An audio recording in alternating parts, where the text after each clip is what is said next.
समस्ते कहते आम ठाकुर ठाकुर कहूँ ठाकुर को डाकुचु ठाकुर पाखक जाऊँ आम से दर्शन करुचु ये कथा कहले किसी मूल्य हेन किंतु ये कली जुगे आमर मन स्थिर ना कि आम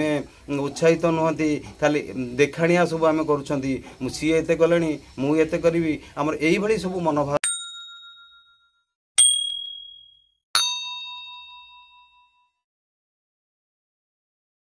आज्ञा जय जगन्नाथ जय पंचसखा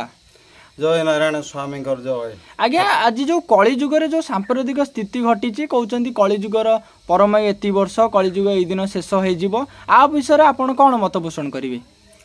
कली जुगर शेष सेमती तो किसी ना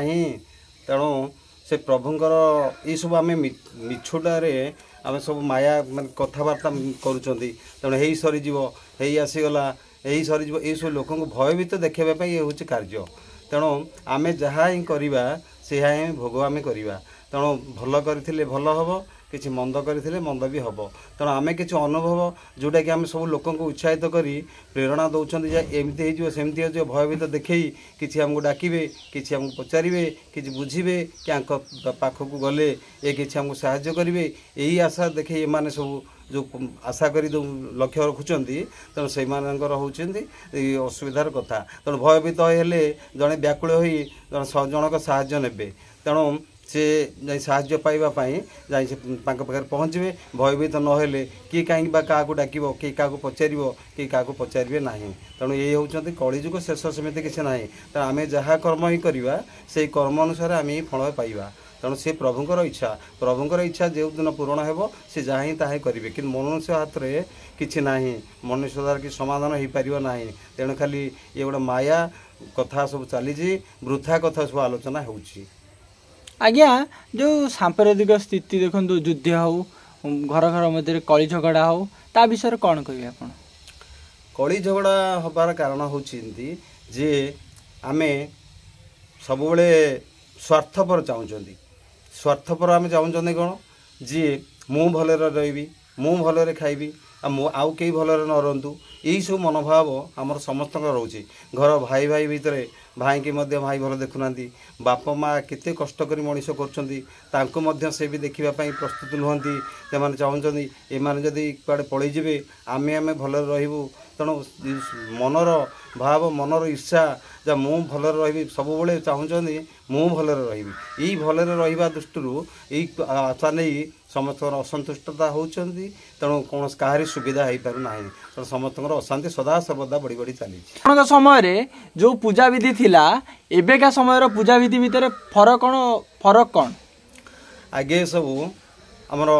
पूर्वपुरुष मान मानुले बड़ बड़ुआ मानुले गुरु गुरुजन मानुले से माने जहाँ कहते कथा शुणुले तेणु से माने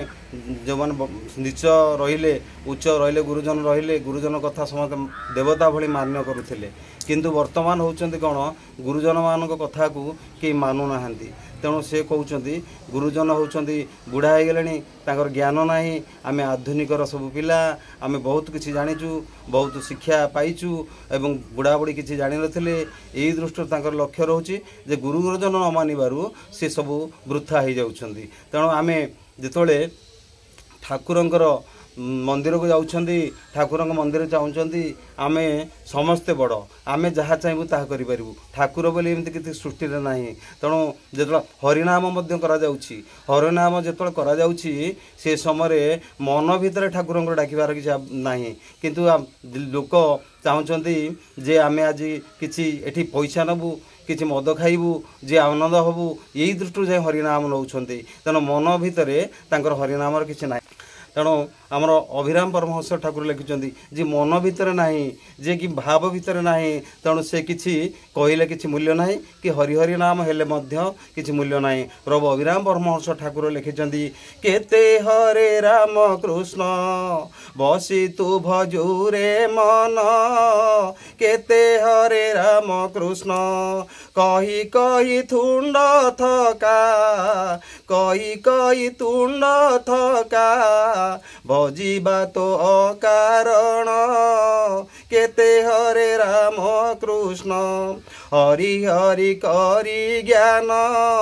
वृथारे काटुछु दिन हरि हरि करी ज्ञान वृथारे काटुछु दिन कृष्ण कृष्ण कहिले कि कृष्ण कृष्ण कहिले कि डरी जीव कि समन केते हरे राम कृष्ण तत्व न पाइण नाम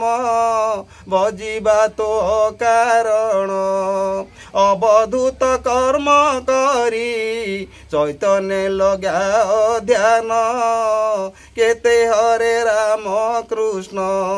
पाणी पाणी कले हुरी पाणी की पड़ीब झरी न जाइण न पीले तुटीब कि तृषा मान केते हरे राम कृष्ण धनी धनी तू होइले धनी की होइबु भले मरिबी बोली कइले सहजे कि तो मरण केते हरे राम कृष्ण हरि हरि बोली सर्वे तरी जाऊ थांती जेबे अभिराम भाई कहे न थांते बैकुंठे स्थान केते हरे राम कृष्ण बसी तू भजुरे मन केते हरे राम कृष्ण तेणु आमे खाली राम राम हरे हरे कृष्ण कृष्ण हेले किसी मूल्य नहीं मन भीतर नहीं श्रद्धा नहीं लोक देखाणिया आम एठी जीवा किसी टंका पाइबा किसी मद पाइबा आनंद हवा लोक देखिबा यही सब मनोभाव रखी जो हरिनाम धरा जाए से हरिनाम किसी मूल्य ताले आज्ञा आपण कहउछन हरे कृष्ण हरे राम महामंत्र को जपिले के भी वैकुंठ वैकुंठर जाले आपण कहउछन हरे कृष्ण हरे राम आपण कहउछन अभिराम परमहंस जो कथा कहिसंती महाप्रभु कहिसंती जे कहिसन हरे राम हरे कृष्ण जदि समस्ते बोलिबे ताले वैकुंठरे काकू आउ स्थान एते जगह हे जिवो एते लोक हे जिवे जे वैकुंठरे भी आउ जगह मिलिबो नाही ताले आपण कहउछन कली जुगर मुक्ति पाइबा पई मनीष कोन करिया उचित कली जुगर मुक्ति पाइबा हेले गुरु को गुरु ग्रहण करवा दरकार गुरु ग्रहण केमती करिवे आ कोन करवा द्वारा मनीष कली जुगर मुक्ति पाइबे से पथारी कहबे कि आज्ञा गुरु ग्रहण करवा आमे आमे समस्त जानछंती समस्त कहते आम ठाकुर ठाकुर कहूँ ठाकुर को डाकुचु ठाकुर पाखक जाऊँ आम से दर्शन करुचु ये कथा कहले किसी मूल्य हम ना तेणु आम ठाकुर ज्ञान पाइबा हेले गुरु माध्यम दरकार जड़े जदि गोटे पिला कह मु स्कूल को जीवी ना बही पाठ अच्छी मु बही पाठ पढ़ी सेटा सब मु पढ़ीदेवी जानीदेवी मोर आवश्यक ना शिक्षक दरकार ना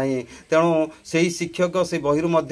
पाठ पढ़ाऊँ तेणु शिक्षक से धारा बतेबे फर्मुला बतेबे से दृष्टि पिला सब धरवे जहाँफल कि शिक्षा से पाइबे गुरु न करा जाए खाली ठाकुर ठाकुर हेले किसी मूल्य आसब ना तेणु गुरु निहाती आवश्यक गुरु द्वारा से बाट आसीज आम गोटे जगह को जाऊँ आम गोटे जगह को जा से बाट देखी ना आम एपट सेपट होती तेणु से एपट सेपट हेले आम कि जापर ना आम जब जन को पचारा अरे भाई अमुक जगह को बाटटा किए से बाटटी आमको देखईदेवे से बाटटी आम देखला आम जापर से बाट धरी आम से जगह जाए पहुँची पार अनुमानिया जदि जाती से बाट आम पाइपर ना ठीक स्थान में पहुँची पार कहले आपण कहउछंती गुरु कले ही आपण कलिजुगर मुक्ति पाइबे गुरु ठीक अच्छी जदि जड़े प्रभु रामचंद्र को गुरु भय स्वीकार कला से तो तांको देखिनी तांको जानिनी ताले से राम राम जदि गाइले ताले से वैकुंठ प्राप्ति कलिजुगर मुक्ति पाइबे निश्चित नहीं सेमिति खाली कहल बाट तार अच्छी गुरु बतेबे यही ध्यान यही धारणा यही धारणा रे तुम जदि ध्यान करिवो राम राम हबो से ही बाट ही गुरुंग बाट ही प्रभुंग प्राप्ति होबो किंतु खाली अनुमान रे करी सेमती जदि राम राम मु सुनिची राम राम मु कहबी राम राम तेणु सेमती कहिबार किसी मूल्य नाही ना से बाटर किसी मुक्ति आसीबो नाही गुरुंग माध्यम दे जे कोन कार्य करा जाए से संपूर्ण परिपूर्ण हुए एवं ठाकुरंगर प्राप्ति आसे वैकुंठगामी होंती ताले आपण कहउछंती गुरु माध्यम रे ही आपण ए जुगरु मुक्ति पाई परिबे गुरु होउछंती सबठारु श्रेष्ठ आज्ञा गुरु को छाड़िले कौनसी कार्य हेई पारिया नाही आज्ञा सब क्षेत्र रे हमर गुरु होउछंती मुख्य आज्ञा तण गुरु ही करबा दरकार गुरु जदी न करनदी त हमरा पशु सी मध्य जन्म ग्रहण करचंदी सी ପିଲା ଛୁଆ ଜନ୍ମ କରୁଛନ୍ତି, ସେ ଆହାର ସଂଗ୍ରହ କରୁଛନ୍ତି, ସେ ଖାଉଛନ୍ତି ପିଉଛନ୍ତି, ସେ ଚାଲି ଯାଉଛନ୍ତି। ମଣିଷ ସେ ସେମିତି ଆସିଛନ୍ତି, ସେ ମଧ୍ୟ ଖାଉଛନ୍ତି, ମଣିଷ ତ ଉନ୍ନତମାନର। ତେଣୁ ସେ କହୁଛନ୍ତି ମୁଁ ଖାଇବି ପିଇବି ସଂସାର କରିବି ଜାଗା ବାଡ଼ି କରିବି ଘର ବାଡ଼ି କରିବି, ଇଏ ଅଧିକ ଉନ୍ନତର ଆଶା କରୁଛନ୍ତି। ତେଣୁ ଇଏ ଆଶା କରି କରି ସିଏ ମଧ୍ୟ ସେଇଭଳି ଚାଲିଯିବେ। ତେଣୁ ପଶୁ ତାଙ୍କର ବୁଦ୍ଧି ନାହିଁ, ତ ପଶୁ କିଛି ଜାଣିପାରୁନାହାନ୍ତି। ମନୁଷ୍ୟ ଦେହେ ଦିବ୍ୟ ଜ୍ଞାନ ଦେଖି ସନ୍ତୋଷ ଭଗବାନ। ତେଣୁ ମନୁଷ୍ୟ ସୃଷ୍ଟିରେ ହେଉଛନ୍ତି ଶ୍ରେଷ୍ଠ ଜୀବ। ତେଣୁ ମନୁଷ୍ୟ ଯଦି ଗୁରୁ ନ କରନ୍ତି ସେ ପଶୁଠାରୁ ହୀନ ହୋଇଯାଆନ୍ତି। ତେଣୁ ତାଙ୍କର କିଛି ବୁଦ୍ଧିବୃତ୍ତି ଆସେ ନାହିଁ। ତାହେଲେ ଆପଣ କହୁଛନ୍ତି ଯିଏ ଗୁରୁ କରିନାହାନ୍ତି ସେ ପଶୁଠାରୁ ହୀନ ସେ ହେବେ, ସେ କୌଣସି ବାଟ ତ ପାଇପାରିବେ ନାହିଁ। ଆଜ୍ଞା, ତାହେଲେ ପଞ୍ଚସଖା ମହାପୁରୁଷଙ୍କ ଉପରେ ଆପଣଙ୍କର ଧାରଣା କ'ଣ, ଆଉ ତାଙ୍କ ବିଷୟରେ ମତ ପୋଷଣ କ'ଣ କରିବେ? ପଞ୍ଚସଖା ମହାପୁରୁଷ ସେମାନେ ହେଉଛନ୍ତି ଆମର ମହାପୁରୁଷ, ସେ ଦିବ୍ୟ ଜ୍ଞାନୀ। ସେ ଜ୍ଞାନ ବଳରେ ସବୁକିଛି ଜାଣିପାରୁଥିଲେ, ପ୍ରଭୁଙ୍କର ନିକଟବର୍ତ୍ତୀ ହୋଇଥିଲେ, ତାଙ୍କର ସେ ଜ୍ଞାନ ଥିଲା, ଗୁରୁ ଧାରଣା ମଧ୍ୟ ଥିଲା। ସେ ପ୍ରଭୁଙ୍କର ସାକ୍ଷାତ କରୁଥିଲେ, ଦେଖୁଥିଲେ ପ୍ରଭୁଙ୍କୁ। ସେ ପ୍ରଭୁଙ୍କର ଯାହାକି ତାଙ୍କର ଯେଉଁ ଧ୍ୟାନ ଧାରଣା ସବୁ ଥିଲା, ଏକ ମନ ଥିଲା ପ୍ରଭୁଙ୍କ ପ୍ରତି, ସେଇ ଭାବରେ ସେ ସମସ୍ତ କିଛି ଜାଣିପାରୁଥିଲେ ଏବଂ ଆଗତ ଭବିଷ୍ୟତ ସେ ଜାଣିପାରୁଥିଲେ। ତାଙ୍କର ମନଟା ସ୍ଥିର ଥିଲା, ନିଶ୍ଚଳ ଥିଲା। କିନ୍ତୁ ଇଏ କଳି ଯୁଗରେ ଆମର ମନ ସ୍ଥିର ନାହିଁ, କି ଆମେ ଉତ୍ସାହିତ ନୁହନ୍ତି, ଖାଲି ଦେଖାଣିଆ ସବୁ ଆମେ କରୁଛନ୍ତି। ସିଏ ଏତେ କଲେଣି ମୁଁ ଏତେ କରିବି, ଆମର ଏଇଭଳି ସବୁ ମନୋଭାବ ରହୁଛନ୍ତି। ତେଣୁ ଗୁରୁ ପ୍ରତି କୌଣସି ଧ୍ୟାନ ନାହିଁ, ନା ଠାକୁର ପ୍ରତି ମଧ୍ୟ କୌଣସି କିଛି ଧ୍ୟାନ ନାହିଁ। ଯେଉଁ କହୁଛନ୍ତି ଆଜିକାଲି ଯେଉଁମାନେ କହୁଛନ୍ତି କଳି ଯୁଗରେ ଏଇଟା ହେଇଯିବ, ମହାପୁରୁଷ ଏଇଟା ଲେଖିଛନ୍ତି, କାହିଁକି ମହାପୁରୁଷ ଖାଲି କ'ଣ ଧ୍ୱଂସ ହେବା ପାଇଁ ଲେଖିଛନ୍ତି? ଖାଲି ମାନବ ସମାଜକୁ ଖାଲି ଭୟଭୀତ କରିବାକୁ ଲେଖିଛନ୍ତି କି ମହାପୁରୁଷ ଭବିଷ୍ୟତବାଣୀ? ମହାପୁରୁଷ ସେ କିଛି ଭୟଭୀତ କରିବାକୁ ଲେଖିନାହାନ୍ତି। ତେଣୁ ମହାପୁରୁଷ କିଏ? ମହାପୁରୁଷ ତାଙ୍କୁ ଜାଣିବା, ଆମେ ତାଙ୍କୁ ଦେଖିବା ବା ବୁଝିବା, ଏଇ ବିଷୟରେ ଆମେ କିଛି ଶ୍ରବଣ କରିବା, ତାଙ୍କ ବିଷୟରେ ସେ ପାଠ ପଢ଼ିବା ବା ଦେଖିବା। ତେଣୁ ସିଏ ହେଉଛନ୍ତି ମହାପୁରୁଷ। ସବୁ ଲେଖିଛି ପାଠ ମଧ୍ୟ ଲେଖିଛନ୍ତି। ଆମ କର୍ମ ଅନୁସାରେ ଆମେ ଯାହା କରିବା ସେଇ ଅନୁପାତରେ ଆମେ ଫଳ ପାଇବା। ତେଣୁ ଆମ କର୍ମ ହିଁ ଭୁଲ ହେଲେ ତାଙ୍କୁ କେହି ରକ୍ଷା କରିପାରିବେ ନାହିଁ। କର୍ମ ଯାହା ସେଇ ଅନୁପାତରେ ଫଳ ସବୁ ମିଳିବ। ଆଜ୍ଞା, ସେ ସମୟରେ ଦେଖନ୍ତୁ ମହାଭାରତ ଯୁଦ୍ଧରେ ସେ ଯେମିତି ସବୁ କର୍ମ କରିଥିଲେ, ଆଜ୍ଞା ସମସ୍ତେ ବଧ ହେଲେ, ତା ବିଷୟରେ କ'ଣ କହିବେ ଆପଣ? ବଧ ହେଲେ, ଯାହା ଯତ ଧର୍ମ ତତ୍ଵ ଜୟ। ଯାହାର ଯାହା ଅଛି କର୍ମରେ ଫଳାଫଳ ଭୋଗାଭୋଗ, ତାକୁ କାହାରି କାଟିବାର କ୍ଷମତା ନାହିଁ। ତେଣୁ ସେ ଯିଏ ଯେଉଁ କର୍ମ କରିଛନ୍ତି ସେଇ କର୍ମ ଅନୁସାରେ ଫଳ ପାଇବେ। ତେଣୁ ସିଏ ଯେଉଁ ମଲେ ସେ ସେଇଭଳି କର୍ମ କରିଥିଲେ, ସେଇ କର୍ମ ଅନୁସାରେ ତାଙ୍କର ଫଳ ପାଇଲେ ଏବଂ ସିଏ ତାଙ୍କର ଚାଲିଗଲେ।